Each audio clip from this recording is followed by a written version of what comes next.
This is a BYD Shark 6 with off-road tyres. That's because today I'm going to put this thing into the bush on a proper off-road course with a pro off-road driving instructor to see if we can't find this thing's limits.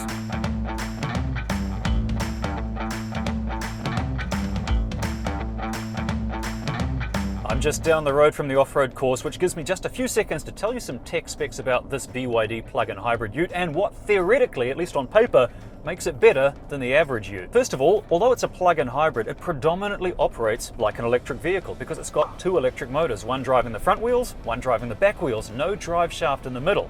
However, it does still have a 1.5 litre turbocharged petrol engine, which acts mostly just as a generator to supply power to the electric motors and the battery. It has a 30 kilowatt hour lithium iron phosphate battery, but all of that is worthless if this thing can't go off-roading properly, and that's what we're going to find out, because this thing doesn't have a good old-fashioned mechanical diff lock like my old Lada Niva used to have.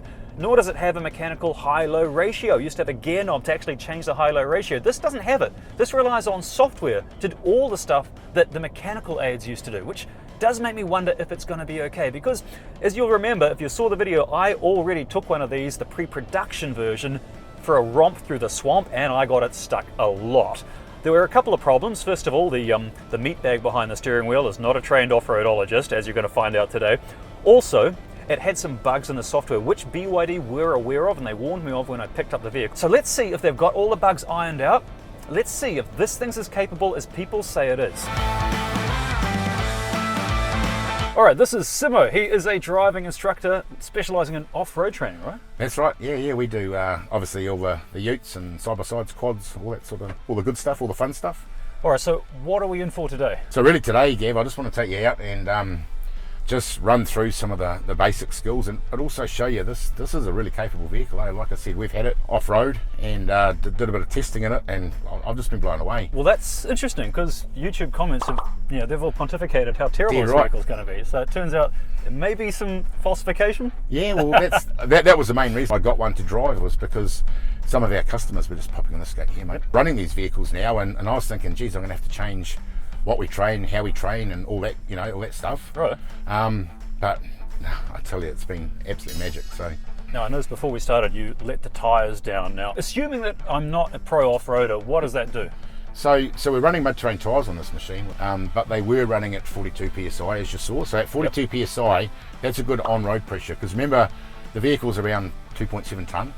So we've got quite a bit of weight there and high sidewalls, so we get a lot of movement, right? So the reason we pump them up is to make that nice stiff sidewall, and then we get really good. But off-road, what that means is we've got a really hard tyre, we've got a bite, so we're after shear traction because we can't get friction traction out here. So we want that bite into the ground, but the tyre's just going to dig holes, or there's a small surface. So by just dumping, I would even down to 30 PSI, we get a larger footprint on the ground, but we also get a bit more flexing. This is just a little wee farm paddock. This is where we start off.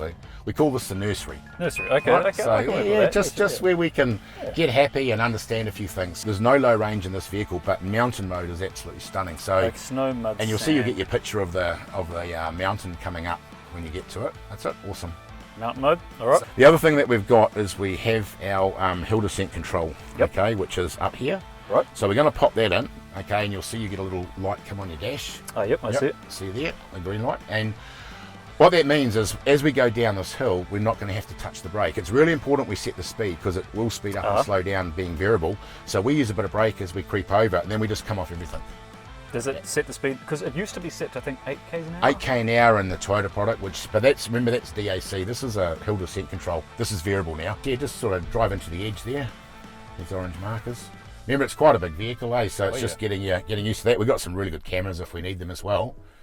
Oh, this is, so then it is steeper than it looks. Hold that little bit of, it's just nursery, mate, all good. No brake at all? No pedals at all. Okay, this feels a bit weird. And you're going to feel a little bit of work as it's better when a slippery one. We've got a nice slippery one coming up later on, and we'll feel it binding, releasing. It's incredible, eh? Absolutely incredible. Now just touch the throttle a little bit and then come off again. So now we've adjusted the speed, because we don't need to be that slow, right? In that mountain mode, we've got huge amount of control. You'll see it's turned off your throttle modulator and everything of the program. So just stop there now. So on the brake, that's it. So what we're going to do, just stay on the brake and slowly bring a little bit of gas till you feel a bit of load coming on, and then come off the brake. Just walk it out. If you do feel any wheel spin, then just slight real pressure change. That's it, perfect. Now, stop there. Now, there's going to be some hills we go to where we don't make it up, right? Yep. So we get to a slippery part, we lose traction, or we just get to here and we go, I don't want to go up here. So now we're going to do a failed climb. So we're going to pop it in reverse. Okay. It's a big leap of faith for you. It's a nice big display. So no gas at all, and Okay. then just come off the brake. No Right off the pedals? brake, right off, no pedals at all. And you'll feel it. Oh yeah, it's doing the same thing but backwards. Look at that. And then we're just going to go down here. I just want you to walk through that little bit of mud and then just go up that hill there. Okay? And stay in the ruts and see how we go. So do I want any momentum here going through No, this? not at the moment, not first up. Yeah. You see there's a little bit of slippage, eh? Oh, So if we yeah. have too much gas on, it'll throw us this way. That's it. Give it a little bit of gas now and just see if you can walk it up. So stop there. So our wheels are turned that way. So just turn your wheels back this way and we're just going to back up. Okay. So turn a bit more this way. My and we'll instinct try is just to power it that way. Exactly. And remember, once we've lost traction, it's just going to lose it, eh? Right. Driving off road and when it's greasy, eh? It's an interesting thing because you got to get that really good steering control. We know that we need to generate a little bit of momentum through here. Yeah. So keep your wheels nice and straight. Just pop from there, just pop it and drive. And again, we're going to generate a bit of ground speed through here. Yep. Okay. If you're feeling any wheel lift or any wheel spin, remember, don't dump it, but just ease ever so slightly to slow the spinning wheels down. Kind of like overriding my natural instinct. Oh, yeah, I just yeah. want to go, power out of the That's situation. the thing, right?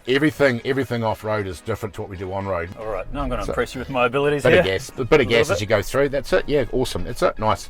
Keep a bit of gas on. That's it. Well, see, we didn't have to be over the top. Try not to steer it too much. It'll walk in that rut. So it's like being on a railway line, Right. eh? Okay, right. So this is greasier than my face when I was 16. And, Give it a bit of gas and see what happens. You may find you go that way. whoop, that was a bit much. That's it. Yeah, you're good. Keep going. Yep. That's it. You're going to hold that rut there anyway. Okay, yep. That's it. See if we can just go over that marker. No, don't turn there. Don't turn it. Go Okay. sideways there. That's it. So now going to reverse. You have had worse people than me behind the wheel, surely. Not today. Because it's running on electric mode right now. Yep. Is that you've got no engine noise as a reference point? Does that make it more challenging? I actually find it easier because you'll see that when we get into the boggy stuff later on in the HEV, there's the petrol engine working as well. When there's no noise, I can actually feel that wheel spin. I can feel everything, and you can hear as well with those sensors. Well, it took me quite a while to get and understand it. Yeah. But now I'd prefer to be in the EV mode. You're going to upset by saying that. You're going to upset some people on A lot YouTube. of people, I know. Yeah, turn a bit more this way, and then you can come around and line up now. That's Okay, it. Yeah. right. Now that's it. Now you're into it. Straight these your wheels up. ruts- See, you're oversteering a little bit. That's it. Wheels are these straight ruts now. should Nice. just keep us in. Yep. I'm just keeping See straight. how it's just moves around in the ruts, right? Yeah. Once you're in there, it's because the ruts are wet like and driving greasy. a train. That's It's it, easy. mate. Easy. Right, let's go around now. You got a set of clean undies in your bag, eh? Yeah. Awesome. Let's now turn descent control off. Here we go. Here we Christ go. on a bike. That's it. Bit of gas now. Go up between the markers. See how good you are. That's it. Awesome. Whee. Okay. So I'm going to leave descent control on, but I just want you to change out of mountain mode. Okay. That's the one on your left. Normal That's it. car Yeah, mode now. Normal Yep. car mode. Get your wheels straight there now. Just drive up there now. I'm trying. Yep. Oh. Keep going. There you go. My foot's hard down. Come on, what are you doing? What are you doing? Okay, so this is exactly what I'm talking about, right? When we see some of the stuff, people go, oh, it won't move off, right? Yeah. Commonly, the next thing people do is go, oh, turn the program off, right? So let's turn the program off. So Okay. hold the finger down there for a couple of seconds and turn the program off. Okay. We should have, yep. So now traction control's off. It's not actually traction control that we've turned off, it's stability program. Okay. Okay, everyone gets confused with this. And that's buddy, for years and years, Jeremy Clarkson used to talk about, I'm going to turn traction control off. Right. That's not traction control, that's stability program. So that's our throttle modulator. Now you will be able to get wheel spin. So carry on up there now. Put your foot down. See now, look at the wheel spin we can get. Oh, look at that. Look at the wheel spin we can get, but just hold your foot down there and keep going, see what happens. We haven't got that low power like we had before. See how everything's happening a whole lot faster. Oh, yeah. But we can get there, right? can Because get there. we've turned the program off. There's no finesse. In a modern vehicle that the conventional buddy vehicle, when we're in low range, it turns everything off. That's why we encourage people to go to low range real early. Mountain mode in this vehicle is as close as you're going to get to low range. Okay. So they put some effort into designing this. Oh, yeah. It's a bit different to the, I say that. I was going to say it's a bit different to the one that I had, the pre-production one, but we haven't got it stuck yet. Yeah, no, that's coming. Well, you won't get stuck down the back, but it's quite wet where we're going next. Okay. All right, we're swapped over because Simmo's going to take me. Actually, where are we going? I'm just going to go for a bit of a drive around this little quarry here. Is this where you're going to bury my body? Yeah, we've got the digger there all ready for Great. it, mate. All right, Yeah. I've had a good run. I think we've got a hole prepped actually. No. When we get to these sort of areas here and we go, shit, you know, as the back drops in there, see how we can't see a lot over there? There's nothing over the That's bonnet. where, again, these cameras that we've got, these different camera views, man, just stunning a little bit. But see, now I can see, this is indicating where my wheels are going, but I can see what's coming up over the edge. Oh, yeah, So there's no big rocks or anything like that. So then we can just drop it over. Once we get to the area, we can have a look, shit, what's on your side? What's on my side? There's the drop off, you see? And I'm gonna go into mud mode, okay? So that mud mode, come out of a mountain into mud. It means that we're gonna get a whole lot of wheel spin. Okay. And we can get up on top. So I just want to line myself up because I don't want to come into here fast and dig the nose in, but I'm just coming down, around. And then the other thing I want to do is I want to have nice straight wheels as we come into the mud. So as I'm coming down now, I've still got that little bit of gravity, okay, but I don't want to go that way. I want to go, so I'm going to start coming now and I'm lighting it up. Bugger me. And you can see we're generating the momentum to push it through. This is one time where we do need that that momentum, right? Okay. You know, because we want to get on top. Again, we want to line ourselves up first, and like if we're coming down that one, we don't want to nail it down that hill. So we're going to just straddle this first bit because it's that next bit that Things have got gets. handles. Yeah. So we've got pretty good traction here, so I don't need to be nailing it yet. Okay. It's going to start to deteriorate a bit now, so I'm on the gas now, keeping my wheels straight, and then I'm just backing off again, right? That looks easy. Yeah, but you don't need to be too aggressive. But Expecting yeah, to get stuck. That's amazing. Because it's like when I went through the swamp and I took the pre-production one, like I would have got stuck in Yeah. there. They've really but polished all the bugs again, out. sometimes it's all about that momentum. It's not flying from way back there and getting a wall of water. It's Yeah, coming in, but as soon as you could feel it, right? Because when we accelerate, we lift the nose, and that's pushing us across. The other thing you don't want to do is steer. Like when I'm pushing here, that's why I'm lining myself up. Then I'm going because my wheels are straight, so we've got the wheels like that pushing through the mud. As soon as I turn, we actually get all that. Trudging. So I'm going to have a go myself now. You can see the passenger seat is empty. I'm going to put all the knowledge that Simmo has downloaded into my brain and try not to break this shiny new, well, filthy new BYD Shark, which it is filthy. It's dirtier than my browser history right now. Okay, find your path, hold the wheel straight. Whoops, okay, it guided me into that rut. I go the right way. Hill descent control is doing all the work for me. Okay, again, there's a rut. Got to find my path. I have to use the cameras from here on because I can't see over the bonnet. Okay, there's the rock. Avoid that. Oh, look at that. This is cheating, man. Apparently I'm going to go in the bog, but I'm just a little apprehensive because if you'll remember from the first BYD Shark off-road video I did, yeah, still got a little bit of trauma from that one, but it does feel like they've got all the bugs out. This is night and day. All right, first little swampy bit. I'm still in mountain mode. Little momentum, but bugger all. There we go. One little scared beep from the car there. Like, what? All right, so let's put it into mud mode. There we go, mud. Window up. I'm not going to go crazy here.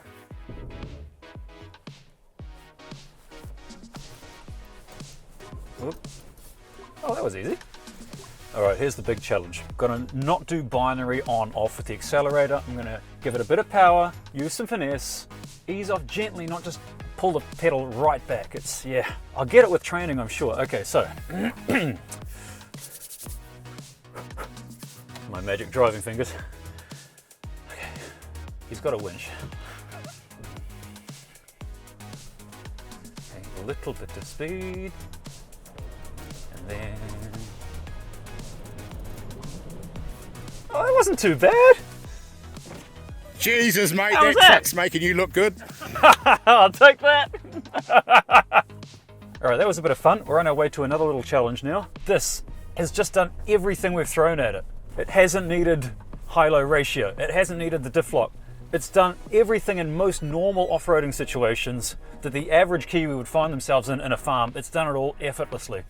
All right, we're at this, what is this, Skidpad? Well, it's just a silage pit, but it's quite muddy and slippery on top. So it's just a good place to really get a feel for these programs, right? Now, traction control works off-road for us, and that's the one that will provide drive. In a conventional vehicle, we get that slippage through a differential. In this, we've got traction control as well, but on-road, we have the stability program, which involves a steering arm sensor. So when you turn the steering wheel, you're giving input to the computer, gravitational force sensor, yaw sensor, which tells the vehicle what it's doing, and also a throttle modulator. So we're going to go in here in normal mode, which is our normal road driving position. And we're just going to come in here, and then I'm going to get you put your foot flat to the floor. And then we're going to turn and go around that little bale there, where that silage is there. It was pretty well behaved. Yeah, so that is a stability program. So when we go off-road, that's what we don't want working, because otherwise in a wet, muddy condition, we get any wheel spin, it'll back the revs off. Just to see the difference, let's now turn that program off. Okay, so stability control off. Yep. Now remember, it's going to hang out this time. Be a little while, so just sort of come in and then just foot flat, throw it in, and then you'll see straight away oversteer and then just come off the gas. Okay, all right. Should say something profound for my last word, shouldn't I? Hard round now, hard round, foot turn. Yeah. Jeez, and we're off. Look at that, sliding that, sideways. Far out. Completely different, right? Far out. Completely different. Nice. Oh, one thing while I've got you here, like when we started the video, we went into that muddy pit there. You went first in the traditional off-roader. Yep. And you got the wheel off the ground and all that. And then we went again with the Shark. And this doesn't have a high-low ratio gearbox. So what is, for those that don't know, what is a high-low ratio? What's the difference? Cool, awesome, good question. So in high range, so in a conventional four-wheel drive vehicle, we have two-wheel drive, four-wheel drive, right? So two-wheel drive is driving the rear axle. When we go into four high, all we do is get a 50-50 split front to rear. So that's at the same gearbox ratio as what we had.